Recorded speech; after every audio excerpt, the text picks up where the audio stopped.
Bueno, pues empiezo con una serie de conceptos básicos. Quiero definir qué es un Estado. Un Estado al final es un ente territorial con una extensión determinada, con aguas territoriales o bajo su supervisión, digámoslo así, es decir, aguas ay, perdonen, aguas bajo su dominio jurisdiccional. Y tenemos entonces en cada estado una organización administrativa, se rigen por gobiernos y dentro de esas organizaciones administrativas pueden haber diversas divisiones departamentales o provinciales. Cada una a su vez organiza un cómputo legislativo, una normativa para desarrollar la normativa que viene del nivel estatal y del nivel estatal, a nivel estatal se desarrolla una normativa que proviene en muchos casos de las convenciones internacionales que se hacen acerca de los temas, en este caso arqueología subacuática. Y para presentar aspectos generales comunes entre todos los países, sean estados partes de las convenciones que voy a mencionar o se hayan adicionado, pues ya sean estados partes o no, al final estamos ante una normativa común en la que la mayoría de los países se ascribe. Hablaré de los aspectos referentes al patrimonio cultural sumergido de la ONU, de la UNESCO y del ICOMOS. El ICOMOS es ¿cómo se llama? International Committee of Monuments and Sites. Es una división de la UNESCO y se encarga de tratar con el patrimonio cultural. Lo que mencionaba, desarrollos legislativos estatales, partiendo de esta normativa internacional, a la que se pueden o no adscribir los estados. Y sobre todo, cada estado va a estar particularizado, su legislación va a estar caracterizada por adscribir aspectos culturales de cada nación. Bueno, ¿qué es la arqueología y el patrimonio arqueológico subacuático? Bueno, arqueología al final, vamos a partir de lo general y a lo particular. Si antes hablábamos, por ejemplo, de un estado que es un ente territorial con aguas adscritas y tiene potestad jurisdiccional en su territorio o en su territorio soberano, es decir, donde haya, como veremos después, elementos patrimoniales, culturales de su pabellón, los estados están dirigidos por gobiernos que por lo general se, se conforman bajo soberanía popular.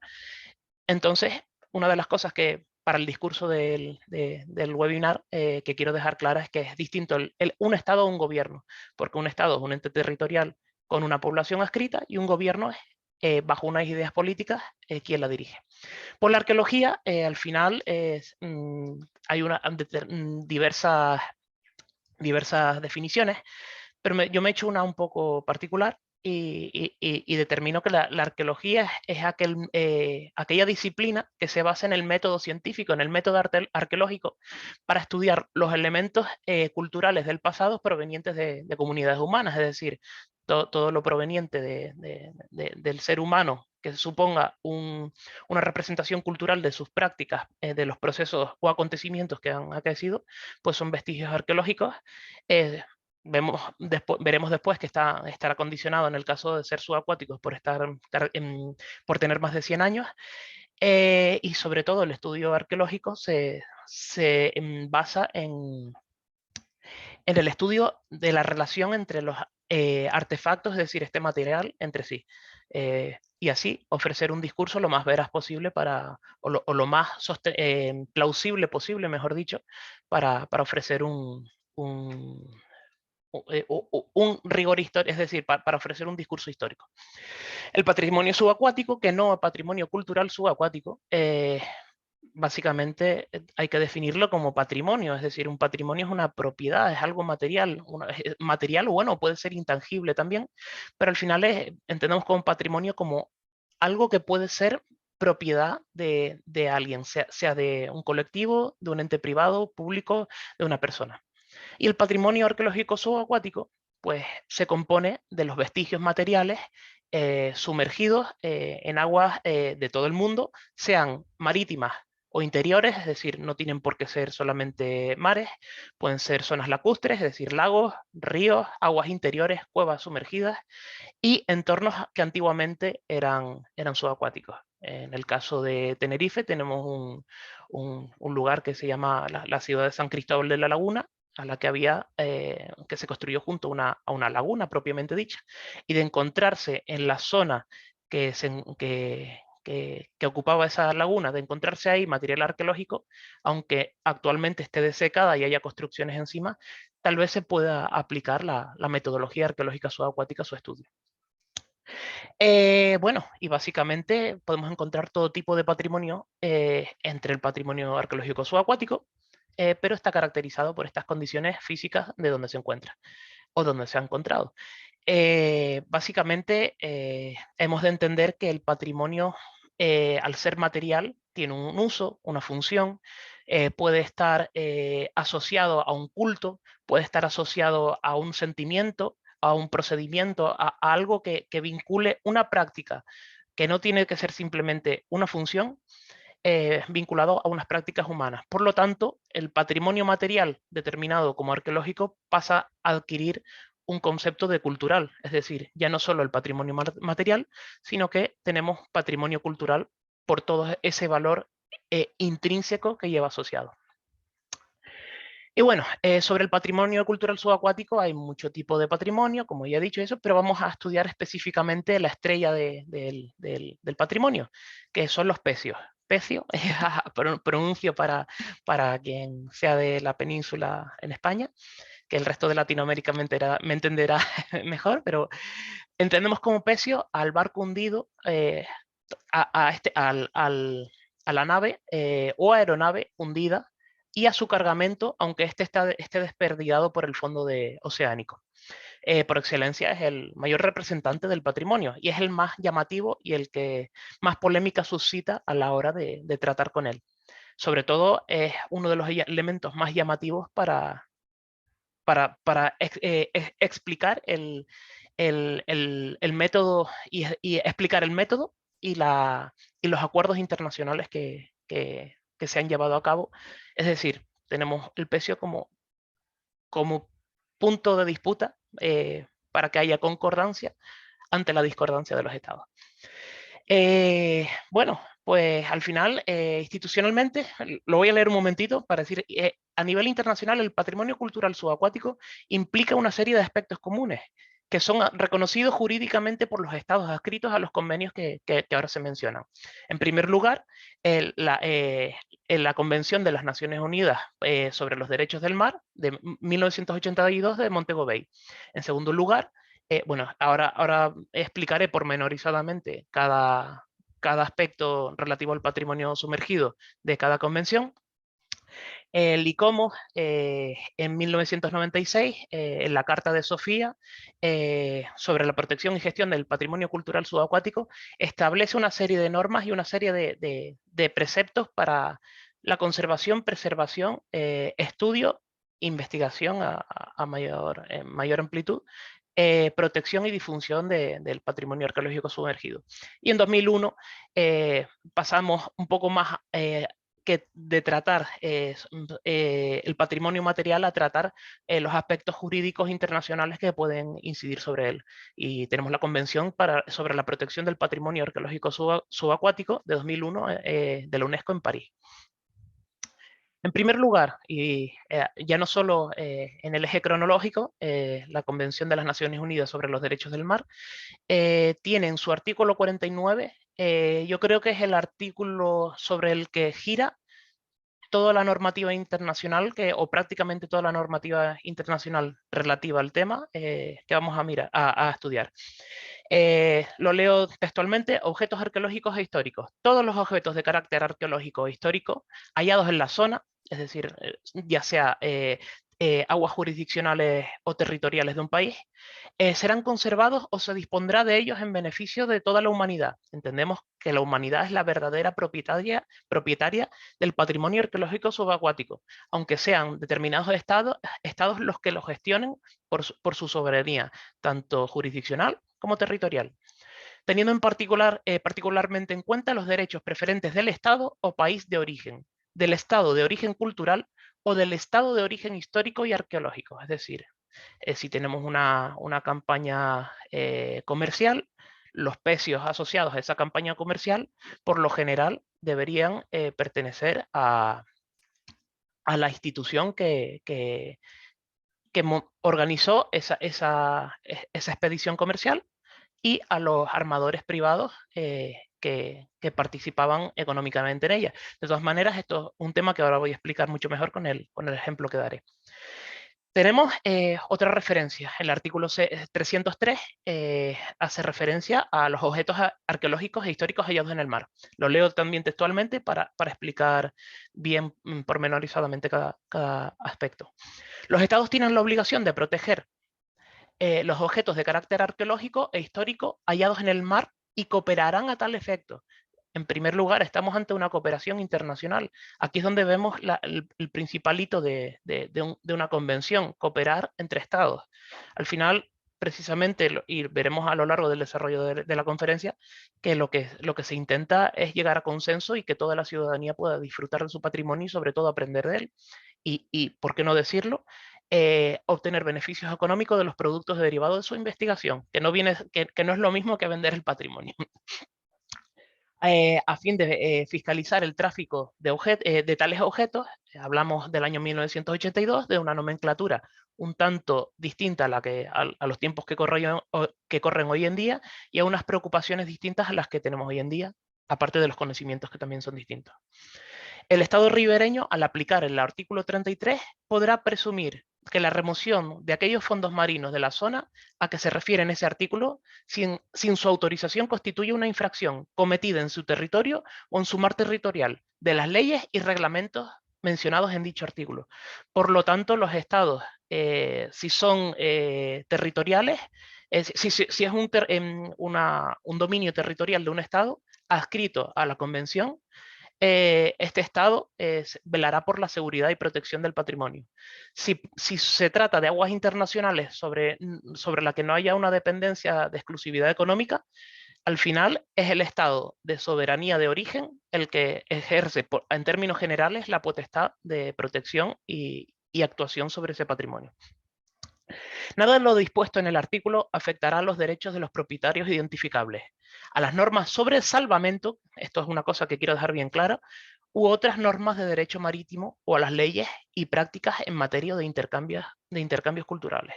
Estamos en 1982 y específicamente hace referencia a que no se hará ningún cambio en lo que respecta a salvamentos. Eso sí, volvemos al artículo 149, que todos los estados cuyo país de origen sea una embarcación, tienen la potestad, sean esos o sus naciones herederas, tienen la potestad sobre determinado pecio. Pero claro, aunque se hable de que no afectará al salvamento, hay muchos tipos de embarcaciones, no tienen por qué ser empresas estatales o de reinos, sino pueden ser empresas comerciales privadas que al final determinen que un navío ejerce una campaña comercial en nombre propio. Al final los piratas, por ejemplo, son comerciantes que apátridas, que es diferente pirata a corsario, que un corsario ejerce la labor de saqueo y pillaje en nombre de un reino, ¿no?, por el cual tiene patente de corso y antes de 1706 también podía ejercerlo en nombre de ese reino, pero bajo la nomenclatura de corsarios, pero sin ese documento. En resumen, tenemos embarcaciones que se pueden determinar como apátridas y en ese caso, al final es la institución de origen, perdón, la institución estatal en cuyo territorio se encuentre quien puede gestionarlo. Y si no hay consenso, ahí es donde vienen las convenciones. El artículo cuarto dice que se entenderá sin perjuicio de otros acuerdos internacionales y demás normas del derecho internacional relativos a la protección de los objetos de carácter arqueológico e histórico. Es decir, al final se va a velar por el patrimonio, pero tampoco tiene que perjudicar a tratados previos. De todas maneras, voy ahora a hablar del artículo 33 sobre la zona contigua, en el que básicamente, para no extenderme, se establece la zona marítima contigua al territorio, al espacio territorial marítimo de un Estado, es decir, las líneas de base que se extienden entre los vértices y puntos más externos de una costa son líneas de base rectas que a partir de 12 millas náuticas se puede considerar aguas internacionales, pero se pueden extender las áreas de dominio jurisdiccional, en cierto modo, el término no es exactamente ese, pero se pueden extender una cierta predominancia de un estado hasta las 24 millas náuticas. Después hay un montón de normativa, pero respecto al tema, ya sea de plataforma continental, pero no voy a entrar en esos detalles. Y bueno, tenemos aquí los estados que están adscritos al convenio sobre derechos del mar.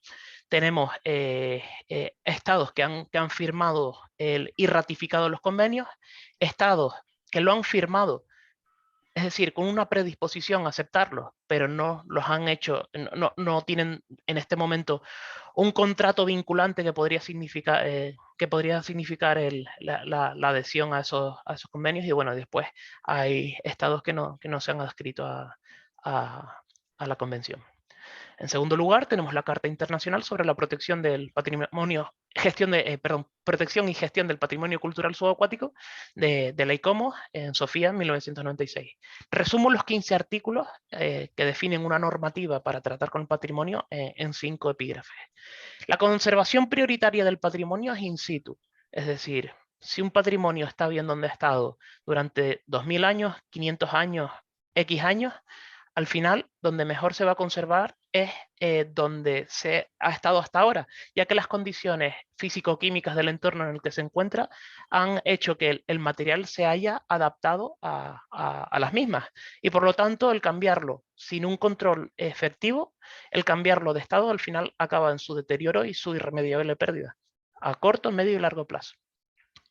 Se debe investigar el patrimonio cultural sumergido bajo planificación sólida y solvente y bajo metodología científica. Al final, lo que decía, la arqueología subacuática se basa del método científico, es decir, tenemos una serie de pruebas que estudiamos mediante experimentos, digámoslo así. El método empírico habla de experimentos, pues estudiamos mediante un método que es común en todos los lugares, que está probado y que puede ser reproducido en otros lugares para comprobar su veracidad.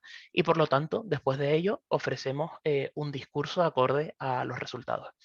Bueno, una cosa que no debemos olvidar, y sobre todo por la que estamos específicamente hablando de este tema, es garantizando su protección.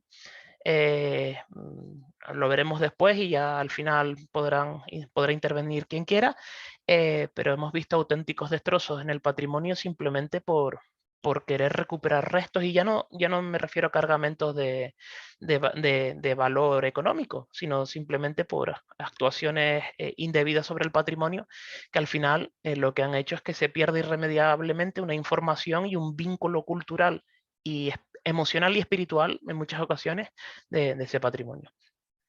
Y siempre que investigamos tenemos que difundir los resultados. Al final, siempre también una de las premisas, al menos en el derecho en España, es el desconocimiento de la ley no exime de su cumplimiento. A lo que yo añado que entonces nuestra labor es educar.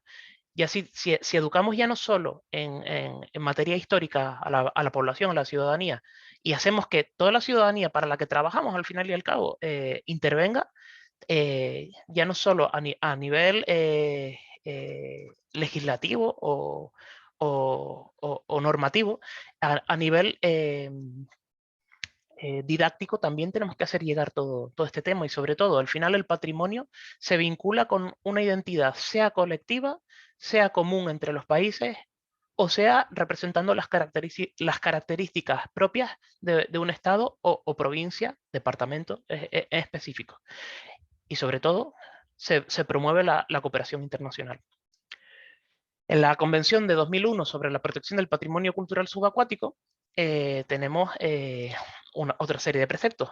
Por primera vez vamos a encontrar en un texto normativo una definición clara del patrimonio arqueológico subacuático. Y se entiende como tal a todos los rastros de existencia humana que tengan un carácter cultural, histórico o arqueológico, que hayan estado bajo el agua parcial o totalmente, de forma periódica o continua, por lo menos durante 100 años, tales como sitios, estructuras, edificios, objetos y restos humanos, con su contexto arqueológico y natural. Es decir, el contexto arqueológico es lo que nos da la información, no solo el objeto en sí. Un objeto descontextualizado, al final,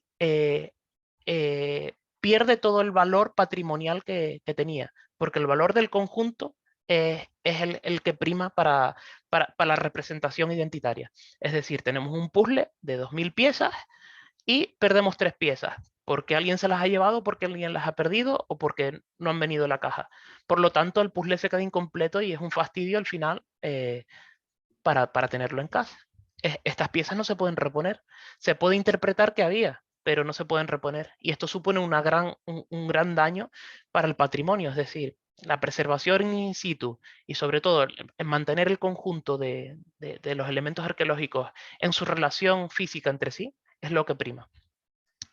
Y se encuentran entre este patrimonio también buques, aeronaves y otros medios de transporte o cualquier parte de ellos, su cargamento u otro contenido, junto con su contexto arqueológico y natural. Volvemos a incidir, ya no solo el patrimonio material, sino el contexto arqueológico y a su vez que el conjunto da el carácter cultural. Es decir, cuando un objeto vive, al final da una representación de lo que ha vivido, es decir, dotamos en cierto modo de espíritu a un objeto estudiado y entendemos que pasa de ser arqueológico a cultural. Bueno, y los objetos de carácter prehistórico. No son patrimonio cultural sumergido, cables y tendidos en uso o desuso, yacentes o subyacentes al lecho marino. Bueno, tiene unos principios básicos, los que hemos visto, una cooperación internacional y la creación de unas normas comunes. Entendemos que al igual que se organizan los tesauros son aquellos manuales en los que se normalizan los términos en muchos países, en muchas localidades, es decir, la que homogeneiza el tratamiento, en este caso, de los restos arqueológicos. Si un tesauro homogeneiza términos filológicos, pues al final estas normas comunes pues normalizan los procedimientos. Volvemos a los preceptos de la Carta del ICOMOS y también los que hemos visto en la Convención de Montego Bay, y la obligación de preservar a largo plazo el patrimonio cultural sumergido y la preservación in situ como opción prioritaria, que si irremediablemente se tiene que perder, pues se investiga de urgencia.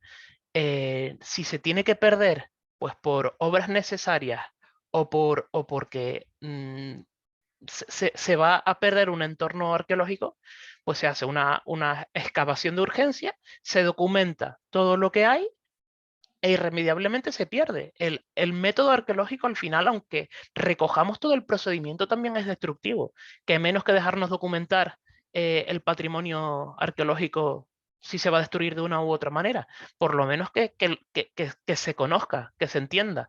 Lo que se conserva al final en muchas ocasiones es mínimo.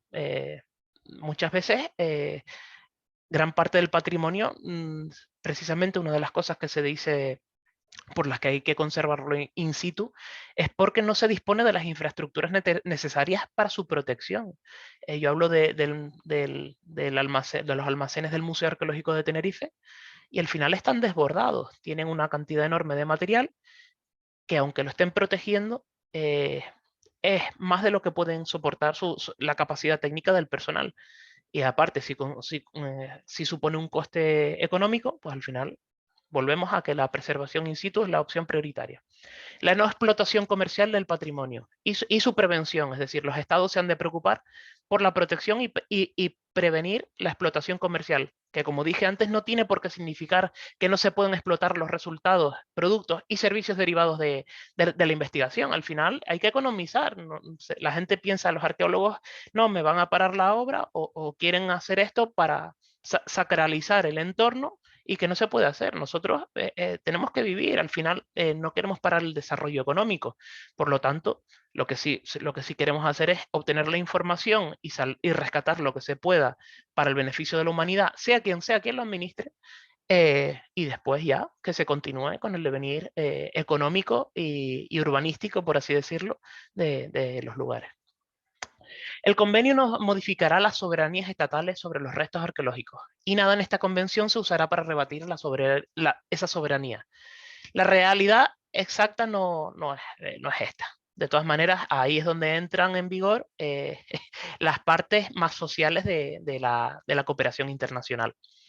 Al final se establece un cierto arbitraje en el que pueden intervenir los estados partes y en el peor de los casos, o bueno, si se llega al final, tribunales internacionales. El patrimonio cultural, ahora hago referencia a lo que hice referencia en la Convención sobre los Derechos del Mar del 82. En este caso ya se establece que el patrimonio sujeto a la normativa no está sujeto a las normas de hallazgos y salvamentos, salvo autorización y garantizando la protección del patrimonio.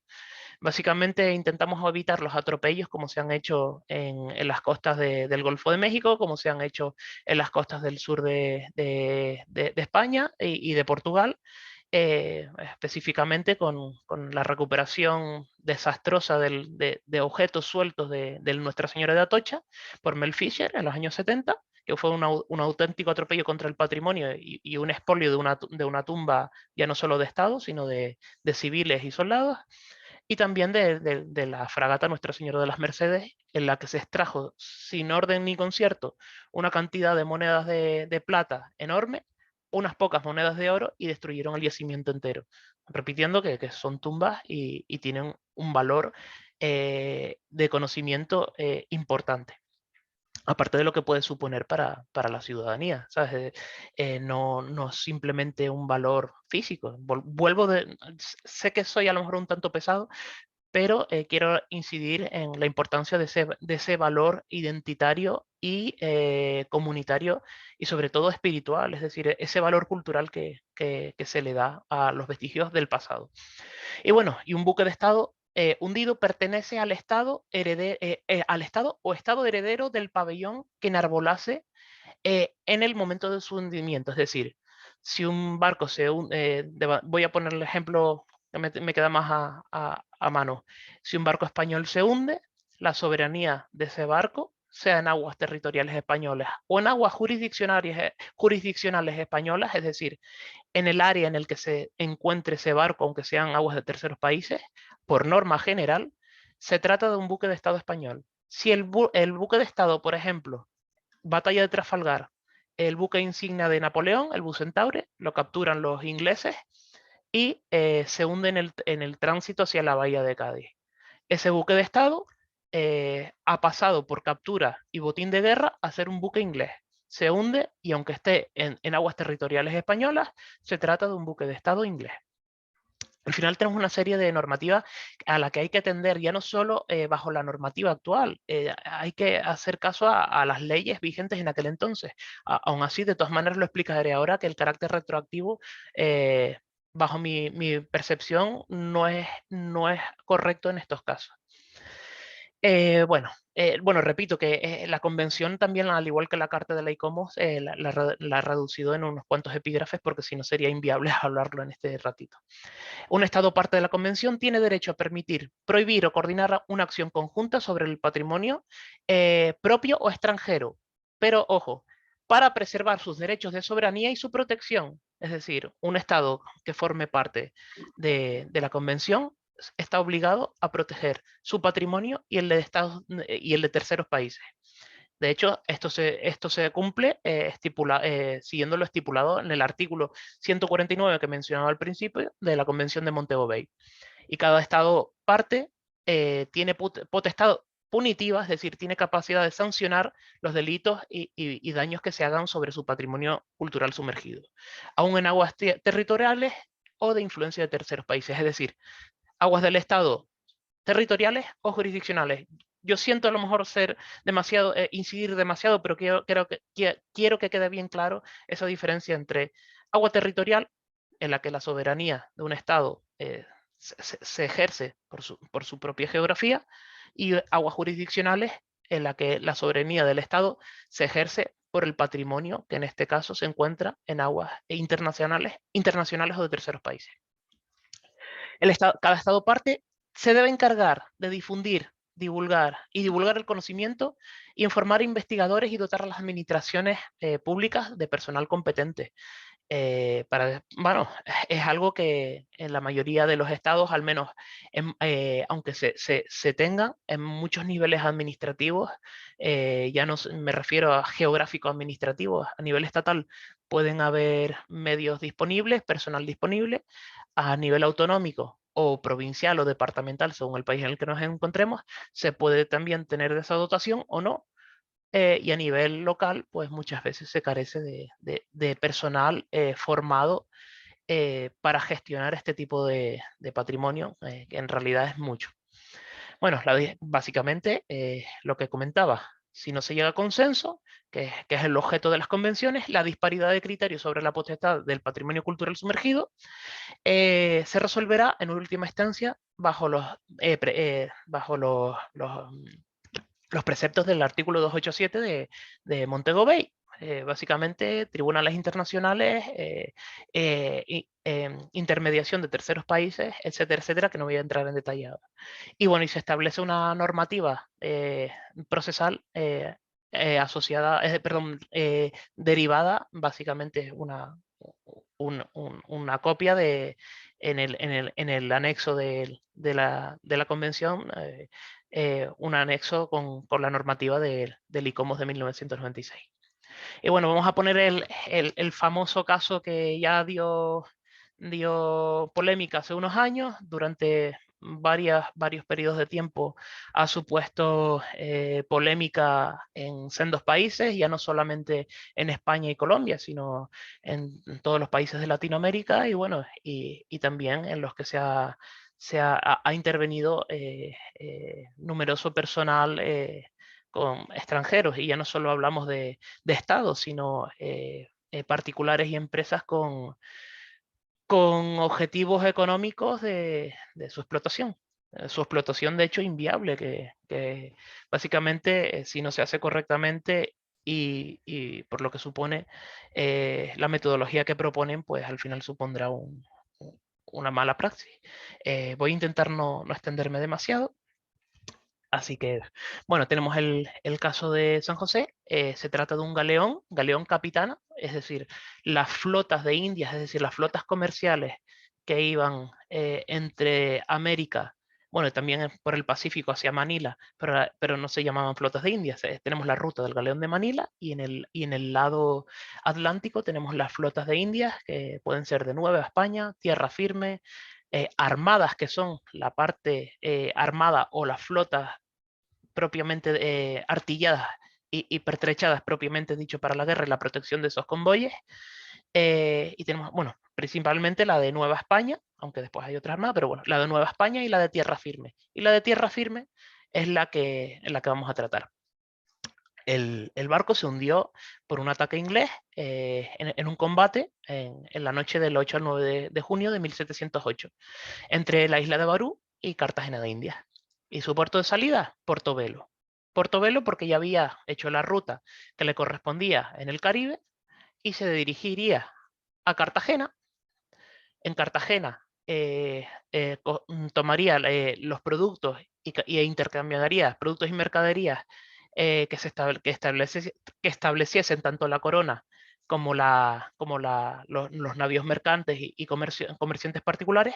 Se recogería también los caudales e impuestos de la corona, y se dirigiría hacia La Habana. En La Habana se reunían todos los navíos disgregados en el Caribe que se pudieran ascribir a esta flota, para salir en conjunto hacia España de nuevo, y en este caso Cádiz.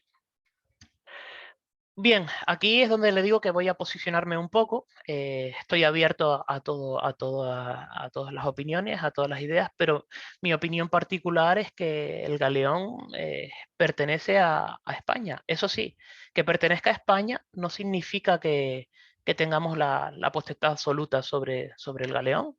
Básicamente, repito que se trata de un patrimonio de la humanidad en el que España debería tener una gran representación en cuanto a su gestión y su administración. Porque una de las cosas que se propone, al menos en la legislación española, es que aparte de proteger el patrimonio, se obtenga su beneficio cultural. Es decir, no venderlo a cazatesoros o a exploradores privados, que muchas veces se forma una serie de revuelo con este tema, cuando realmente, como verán ahora, no es tanto el valor nominal de todo lo que se encuentra, sino el valor de la estima que se genera con tanta publicidad. Pues bien, en primer lugar, para justificar esta pertenencia, hablamos de que los territorios americanos, al igual que los de Indias, aunque se trate de un denominado como periodo colonial, al final se trataba de provincias del Reino de Castilla y después como provincias hispanas asociadas al territorio de España, o de las Españas, como se dice, porque la unificación de los reinos no se hizo hasta los decretos de Nueva Planta, y en 1716 fue cuando realmente el Reino de España surge como tal, aunque se usase ese término generalmente antes. Entonces tenemos una serie de provincias con una administración común a la de España, es decir, una división administrativa. No se trata de territorios en los que se ejerce una presión de explotación y se lleva toda la metrópolis. Esto ocurre con el valor monetario y con metales preciosos. Sobre todo la plata, que es para recaudar impuestos, y el oro, que en muy menor medida, porque era muy poco dentro de todo lo que se suele hablar, sobre todo tenía valor de, de posesión, es decir, de ahorro. Es decir, entonces estamos en un territorio español, aunque no se denominase España, denominado como provincia de tierra firme. Es decir, ni siquiera hay un virreinato de Nueva Granada en 1708. Estamos ante una provincia española, repito, en la que la corona española ejerce junto a armadores privados un convoy comercial que sustenta una serie de redes y de tráfico comercial, y que va a llevar los caudales de la corona, los impuestos de esos territorios a la metrópolis. Pero claro, al final estamos hablando de una sociedad estatal, es una sociedad redistributiva. En todas las capitales de todos los países es donde se hace, prácticamente es donde se hace la redistribución de la riqueza.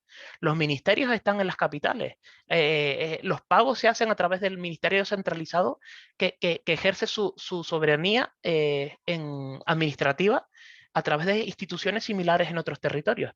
Por lo tanto, no es que fuera todo para Madrid, o Sevilla, es que desde ahí se hacía la redistribución, y en ese momento, al igual que durante casi toda la Edad Moderna, la gran preocupación fue sustentar las guerras en Europa, y básicamente ese dinero iba a parar, como dice el poema de un poderoso caballero don dinero: nace en las Indias, muere en España y es enterrado en Génova. Al final, poderoso caballero don dinero, pues, pues realmente en España tampoco se quedaba, y la gente de a pie muy poco veía, pese a lo que se pueda opinar. Por lo tanto, estamos ante un territorio americano de adscripción española, es decir, caracterizado por estar en América, pero español, con sus administraciones, con extensión de sus administraciones, con una población integrada, y cuyo elemento exportable a la metrópolis son los caudales y ciertos elementos de lujo, pero el resto queda en las propias provincias, que eso es lo que nunca se dice. El desarrollo de las ciudades se consigue con el propio trabajo de las comunidades locales de cada lugar, o comunidades de cada territorio, pero también con el ayuda de la corona. Y al final podemos estar más en acuerdo o en desacuerdo con cómo se han hecho las cosas, pero al final estamos ante una realidad histórica, y en cada momento nos basamos en una realidad jurisdiccional, en una realidad legislativa, y en estos momentos no podemos aplicar un presentismo histórico. En las flotas de Indias, al final, en este caso de la de tierra firme, se mandó la remesa, como se hacía todos los años, desde Lima, desde las minas de Huancavelica, y principalmente desde las minas de San Luis de Potosí, en Bolivia. Por lo tanto, si tenemos materiales y productos de estos lugares, ¿acaso Bolivia y Perú no podrían pedir jurisdicción sobre esos materiales? Productos y manufacturas de muchísimos lugares que no tienen que ser de eso. Y Cartagena de Indias, al final, si el barco está hundido ahí, es porque era un puerto de tránsito. De todas maneras, estoy abierto a debate, les voy a seguir explicando. La flota de tierra firme, bueno, les hago el resumen, sale de Portobelo, donde se hacía la feria en el mes de abril-mayo en este caso de 1708, a través del Istmo de Panamá se cargaban las mercancías y la plata y los caudales e impuestos traídos desde Perú que cruzaban por la parte más estrecha del istmo y se cargaban en Portobelo. En Portobelo se hacía la feria donde se hacía el intercambio comercial de la provincia de Tierra Firme y se aprovechaba para todo el intercambio comercial, precisamente dicho. Entonces la flota, una vez se acaba la feria de Portobelo, parte hacia Cartagena, que es el siguiente puerto donde hacer sus gestiones antes de saltar a La Habana y después a Cádiz. Pues hablamos para resumir, tenemos una parte armada de la flota y el resto de la flota que son los navíos comerciantes. La parte armada está pagada por la corona española, principalmente a través del impuesto de avería. Por lo tanto, es una parte armada sufragada del impuesto de la corona directamente a través de la institución del Juzgado de India, perdón, de la Casa de Contratación de Sevilla y del Consejo de India. Al final, en un combate con los ingleses, la primera en caer es el galeón San José y que se hunde con el cargamento que llevaba. Aparte de eso, supone ser la tumba de al menos 595 personas.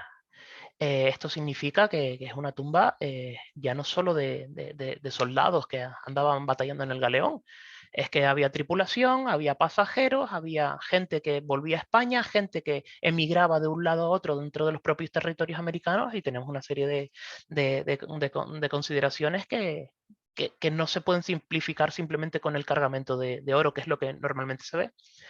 En términos arqueológicos, su conservación es excepcional. Conserva partes de la estructura que en muy pocos lados se pueden ver, y sobre todo en un galeón armado de la carrera de Indias.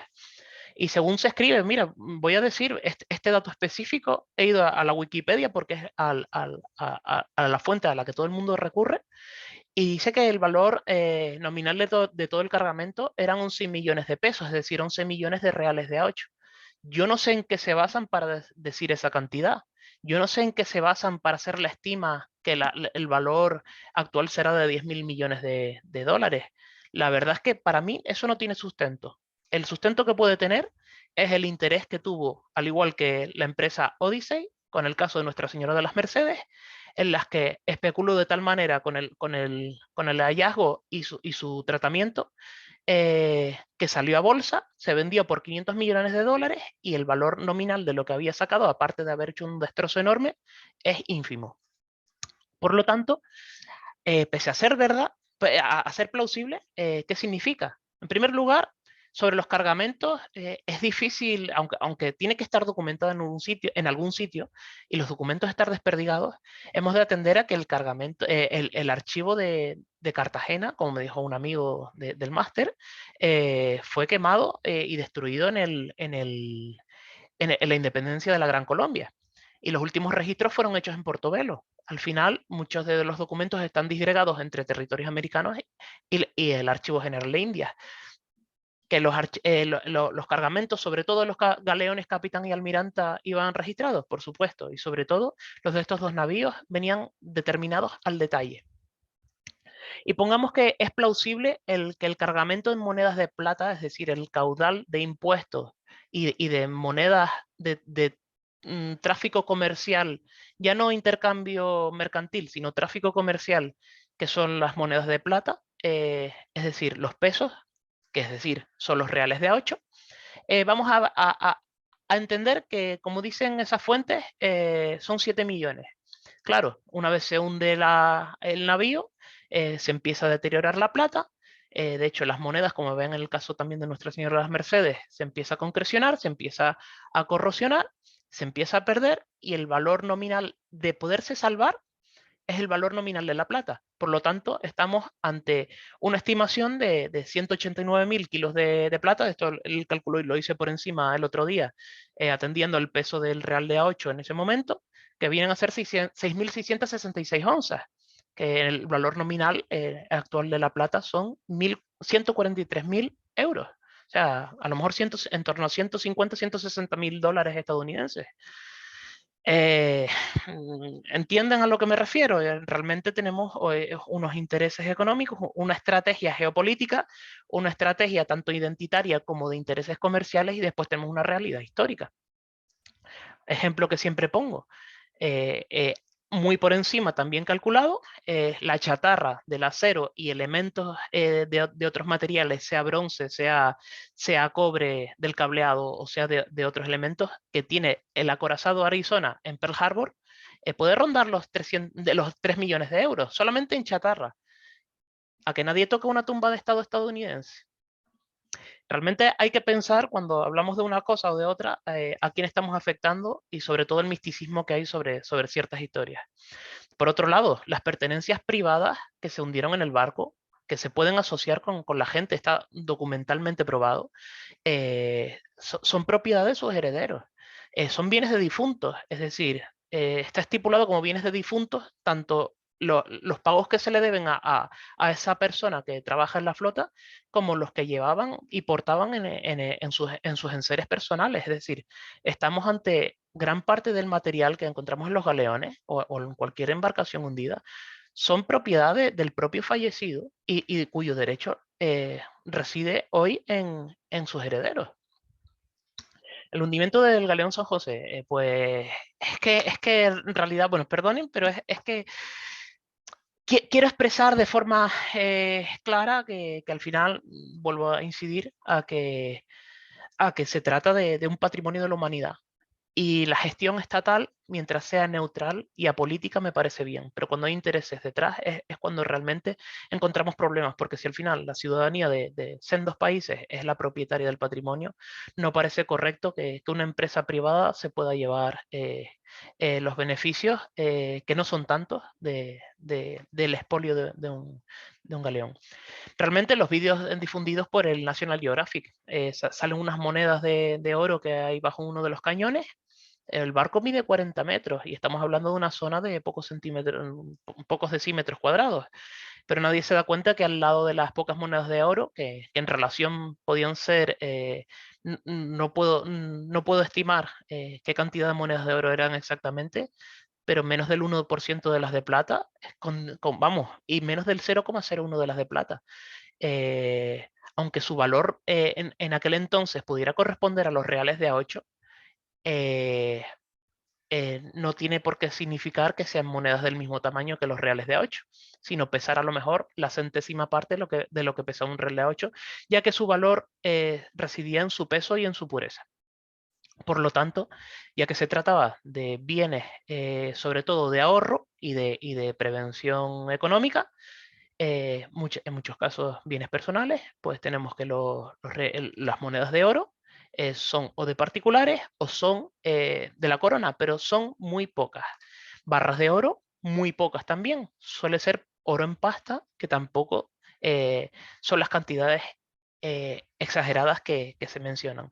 Y respecto a esta imagen, no sé si se pueden fijar, bueno, yo voy terminando, que a la izquierda se ve una amalgama de monedas. Esas son el verdadero valor de los caudales del barco. Que el valor, ya como ya decía yo antes, el valor nominal supera con poco más de los 140.000 euros, en la que se encuentran todas las monedas de plata deterioradas, cohesionadas y bajo corrosión y cohesionadas en bloques. Al final, las monedas se llevan en talegas, las talegas que son bolsas de distinto tipo de tela, y esas talegas se llevan en cajones. Y esos cajones son los que se estiban en el barco y los que se encuentran al final en su conjunto. Mientras que las monedas de oro, vuelvo a repetir, son muy pocas.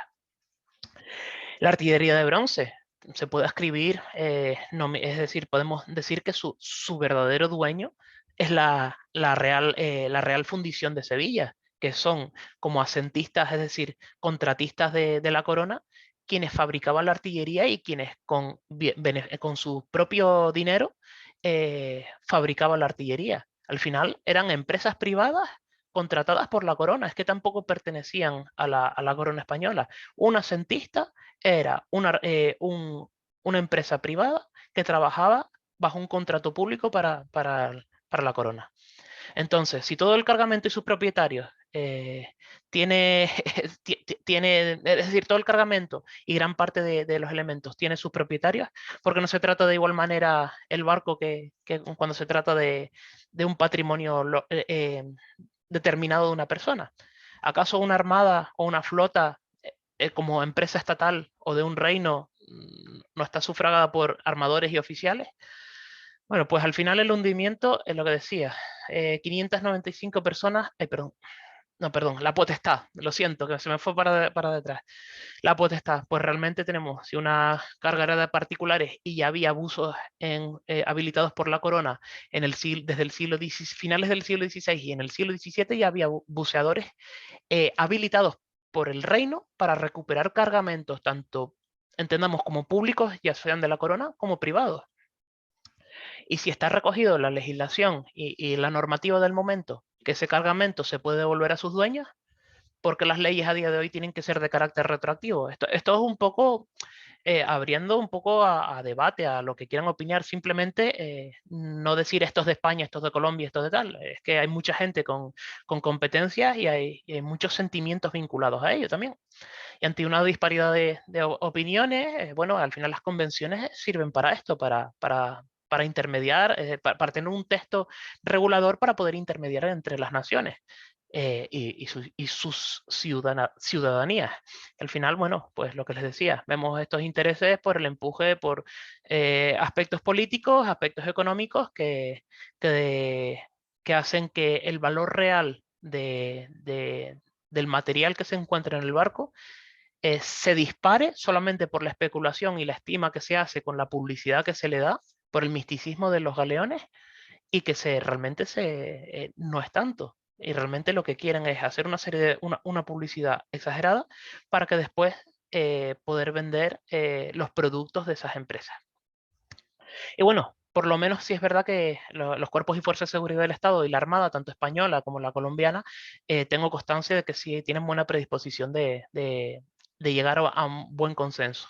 Al final, lo vuelvo a decir, las instituciones no gubernamentales, eh, las instituciones estatales no gubernamentales, es decir, mm, en este caso la Armada y los cuerpos y fuerzas de seguridad del Estado se preocupan por el bienestar de su ciudadanía, mientras que los gobiernos se pueden preocupar o no de ciertos intereses y ciertos aspectos de su ciudadanía.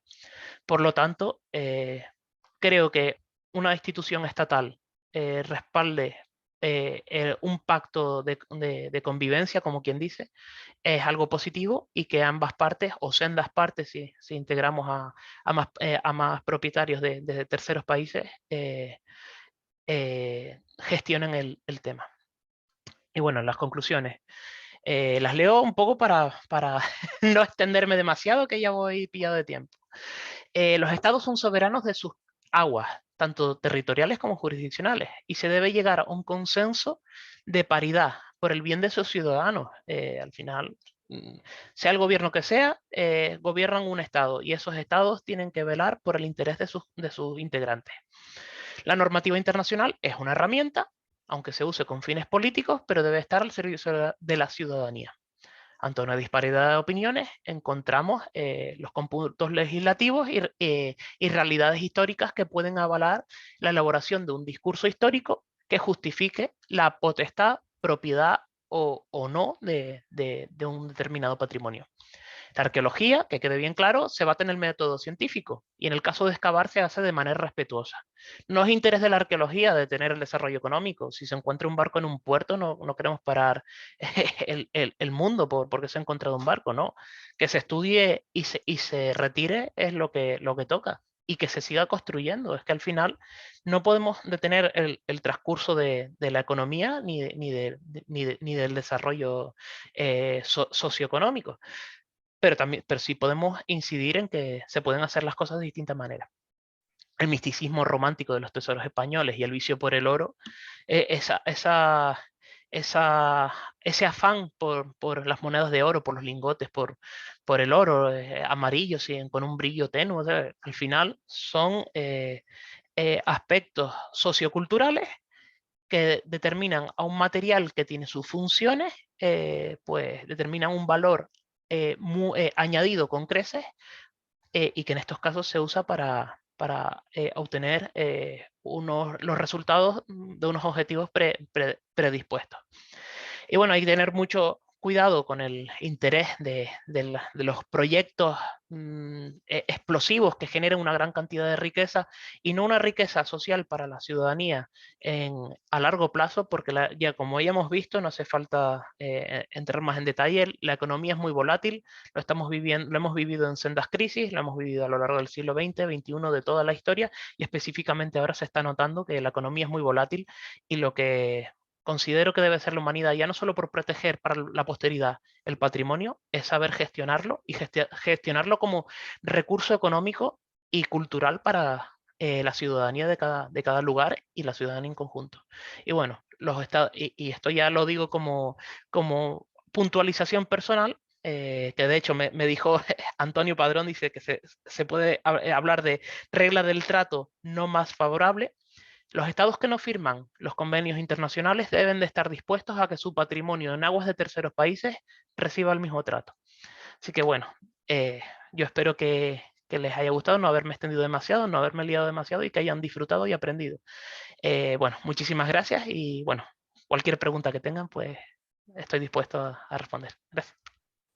Muchas gracias, Alberto. La verdad es que muy interesante, sobre todo el caso del Galeón San José. Hubo una pregunta acerca del mismo, pero también ya la respondiste en la misma explicación. Entonces, no hay más preguntas en el chat. De todas formas, a todos nuestros asistentes les invitamos a que si tienen alguna duda nos la hagan llegar por email y se la haremos llegar a Alberto para que la pueda responder y os la remitiremos igualmente por email. Bien, recordarles dos cosas sobre este webinar. Lo hemos grabado, por tanto se colgará en nuestro canal de YouTube a partir de este fin de semana y todos los participantes de este webinar que así lo soliciten en nuestro correo recibirán un certificado online de asistencia. Bien, para finalizar, pues quiero dar las gracias, por supuesto, a todos los asistentes en el día de hoy y, como no, en concreto a nuestro ponente, Alberto García Montes de Oca, por su magnífica ponencia que ha tenido con nosotros en este caso. Unas últimas palabras para despedirnos, Alberto. Vale, muchas gracias, que había bloqueado el micro. Pues eso, que muchísimas gracias por todo, a todos y todas los asistentes, a ustedes, al IMBS, a la Cámara de Comercio, bueno, yo en representación de la Federación de Canaria de Buceo y de la Asociación de Arqueología Subacuática.